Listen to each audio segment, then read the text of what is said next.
Today we're jumping into Future Fight Firsts, Lunar Snow. And this issue answers the question everyone has been asking. How did Lunar Snow go from being a K-pop star to becoming the superpowered hero we know today? And her origin doesn't start like some of the other heroes that we know. It starts on a sold-out stage at her debut concert with her K-pop group 4Lit. But before we jump into it, I'm curious. Where were you first introduced to Lunar Snow? She's been featured across games, comic books, and even music. For me, it was actually the game Marvel Snap. And since then, it feels like she's been everywhere. Let me know down in the comments. But anyway, let's jump into Future Fight Firsts, Lunar Snow. So this issue opens with Jimmy Woo, the leader of Atlas and headmaster of the Pan-Asian School of the Unusually Gifted, sitting at his desk with a song stuck in his head. That's when Mr. Lau, advisor to the Atlas Foundation, asks him what he's been listening to. He didn't realize Jimmy was a K-pop fan, but Jimmy explains that Silk has been singing that Lunar Snow song all week, and it's incredibly catchy. Mr. Lau then asks the important question. Lunar Snow has a new stadium tour coming up. So does Jimmy Woo really think she can commit to being an agent of Atlas on top of her busy schedule? Jimmy says he already has his answer, and suggests Mr. Lau watch footage from her very first concert. By the end of it, he says he thinks Mr. Lau will understand why he's not worried about her commitment. And with that, we flash back to years earlier, just before the debut performance of Lunar Snow's K-pop group 4Lit at the Stark Arena in Seoul, South Korea.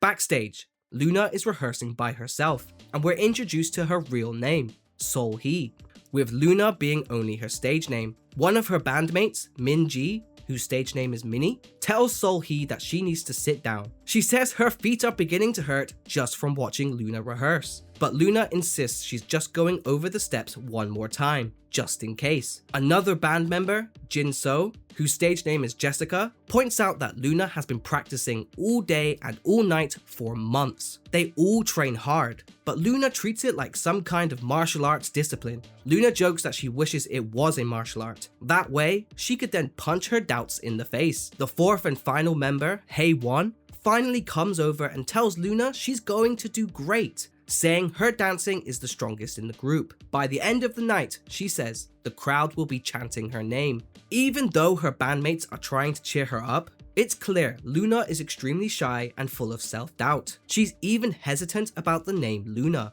saying it sounds so elegant and she's not sure it suits her. Hae-won tells her it does, and that it will grow on her. As the group continues to practice before their debut, Luna reflects that even though she's nervous, she doesn't have to go through it alone. This leads into a look at her childhood. We learn that Luna's parents died when she was very young, and she was raised by her grandmother. We see a young Luna staring out the window at falling snow, and her grandmother tells her that snowflakes like to dance with their friends, just like she does. Luna explains that her grandmother made her feel loved, and supported her dream of becoming a K-pop idol and dancing on stage. Years later, we see Luna auditioning for a contract. At first, one of the judges dismisses her, saying she has no stage presence and expecting the audition to be over quickly. But once they see her perform, they're completely impressed and sign her up on the spot. She leaves home to train as a K-pop idol, moving into dorms with the other trainees and leaving her grandmother behind. Even though she's following her dream,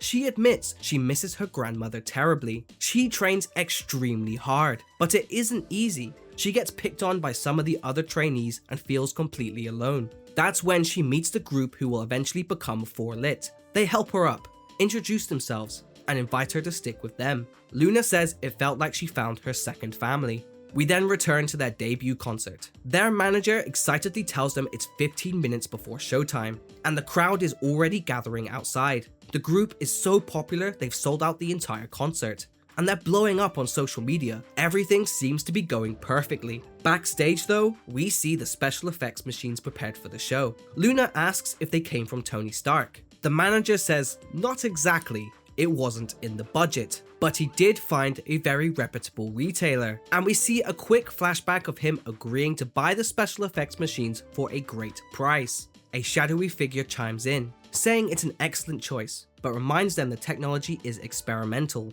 though it will guarantee the wow factor that they are looking for. the group takes the stage, and the crowd goes wild. A voiceover announces that Stark Industries welcomes the winner of the Idol Origins contest, the incredible 4-Lit. Luna thinks to herself that she hopes her grandmother is in the audience, and promises that she'll make her proud. The performance is going amazingly, and the crowd loves them. But backstage, one of the staff members is operating the special effects machine when the shadowy figure suddenly attacks them. The room is then swarmed by AIM agents, and we're introduced to Joro Spider. She's communicating with someone from AIM, who tells her that the Trojan Horse program and the devices they sold have started shutting down the arena's security systems. Joro Spider explains that the Stark Arena runs on cold fusion energy, calling it a marvel of nuclear engineering. She orders her agents to find the stabilizer cores and take them all, even though one of the agents hesitates and points out that by removing them, they could destroy the arena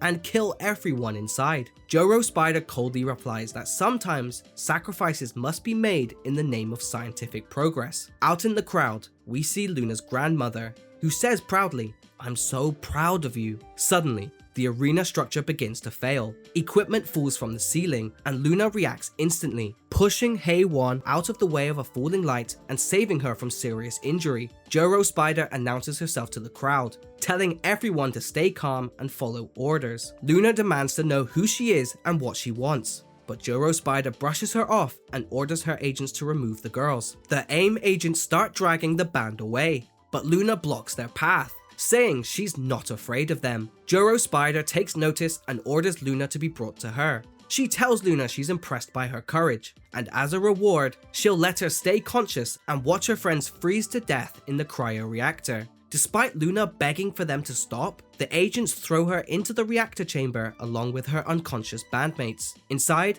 Luna realizes how cold it is, and that if she doesn't get them out, they'll die. Thinking about her grandmother and her bandmates, Luna knows they're counting on her. She tries to break out, but can't. Then the reactor begins to overload and blasts her with freezing energy. She looks at her hands and feels something strange. She's creating ice. She realizes the reactor is about to explode, but even then, all she can think about is protecting the people she loves. She reaches out, the reactor detonates, and she steps out, transformed. This is the first time we see the classic Luna Snow look, with the white streak in her hair and her different colored eyes. She tells the agents, "I think it's time for you to go," and blasts them away. More agents open fire, but Luna creates an ice wall to protect herself and her friends, who are now waking up. They're all alive, mostly just complaining about headaches, and they even point out that Luna's hair looks different. Luna doesn't even realize it yet. Joro Spider breaks through the ice wall and attacks, complaining that this was supposed to be a simple mission. She tells Luna that she's just an entertainer, not a hero. Luna admits she can barely control her powers and won't be able to keep up for long, but she knows that she has to stop her. Luna unleashes a powerful blast of ice, freezing Joro Spider and trapping her in place. Luna says that she's not trying to be a hero,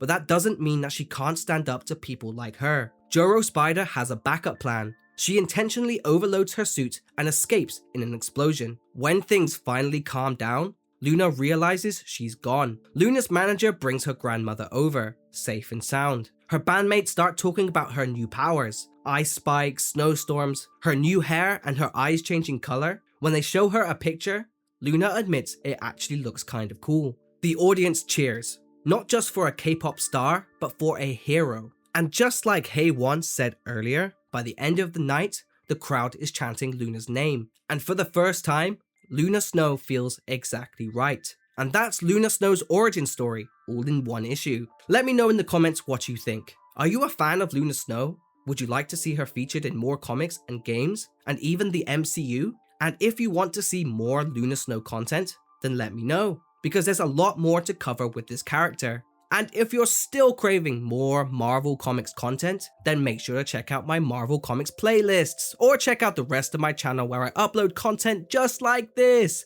every single week. But for the meantime, peace, peace, peace!